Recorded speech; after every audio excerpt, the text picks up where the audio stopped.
Hey guys, and welcome to another Tune In Tuesday.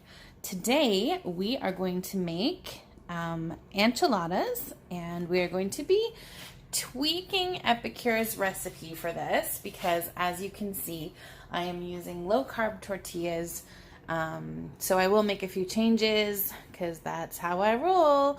But I am going to try and use my steamer for some frozen chicken. This is making me a little nervous, but I want to try it just so I can demo it for you guys. So that is going to be my first step, and I will show you guys how that works out. So I have just got some frozen chicken tenders. They're a little bit freezer burnt, so I'm hoping that they'll turn out okay.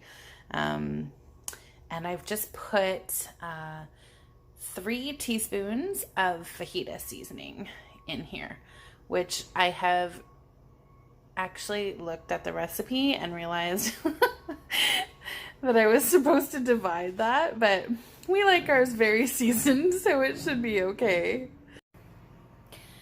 Okay guys, I'm actually pretty impressed. This was 6 minutes from frozen. It is cooked. I'm just in the process of shredding it up for our enchiladas.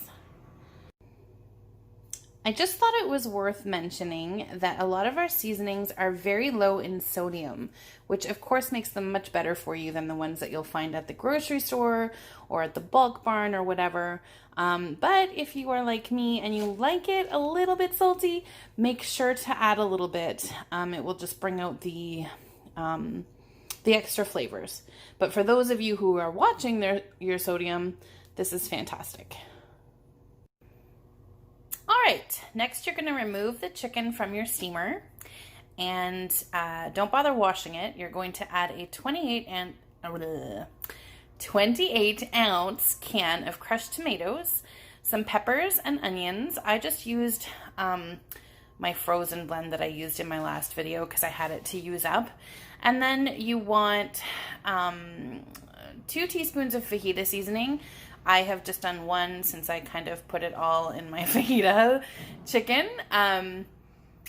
2 teaspoons of nacho cheese dip mix and 1 tablespoon of poco picante. Now, I only put about 1.5 teaspoons of poco because I do find it quite spicy. So if you are like me and you're trying to not go super spicy, I do suggest that you cut that amount in half, but it is super flavorful. So I'm going to be popping this back into the microwave for about 3 minutes. So I will meet you back here as soon as that's done. So our peppers are fully cooked after 3 minutes and our sauce smells delicious. Next step is to add 1 cup of our sauce into our chicken that we have set aside. Lastly, add about 1/2 cup of cheese. I used marble because that's what I've got, but you could pretty much use whatever kind you like. Last but not least, you're going to divide up your enchilada mixture, roll it into your tortillas. I tried to make a video of that, but unfortunately, since I had to hold the phone, it was a disaster, so yeah, we're not going to do that. But anyway, you can see under here, I have them wrapped in my tortillas, seam side down. The recipe says 8 small whole grain or corn tortillas. I am using a medium-sized whole wheat low-carb tortilla, so I didn't make 8, I made 5. But you can adjust it to taste. Then use up the rest of your cheese on top, and you can steam this. You can put it back into the steamer for a couple of minutes. I'm not going to do that though. I'm going to actually do this in my Ninja, so I will show that to you a little later before we're ready to eat. But all in all, this entire recipe probably took me like maybe 15 minutes tops. It was very quick. I was very impressed. And I'm going to have this with some corn on the cob. And yeah, I will show you how that all comes out later on today. Thanks so much for watching, and stay tuned next week for another Tune In Tuesday.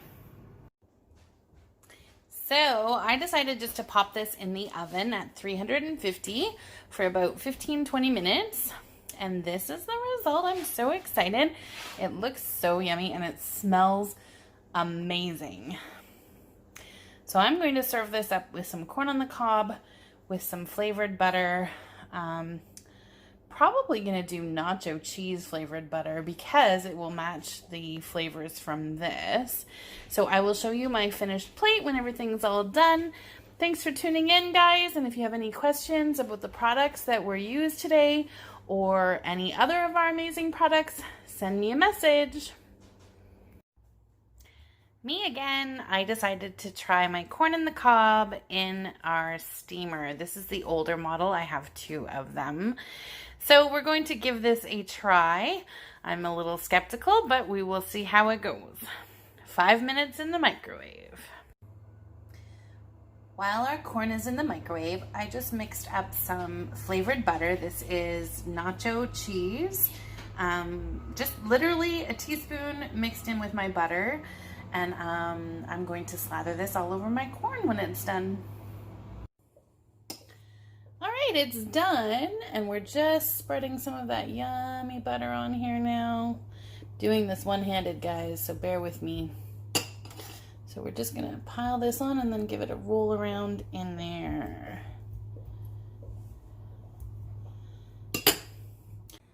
And there we go, guys. Everything is all plated up and ready to go. Thanks so much for tuning in. See you next week.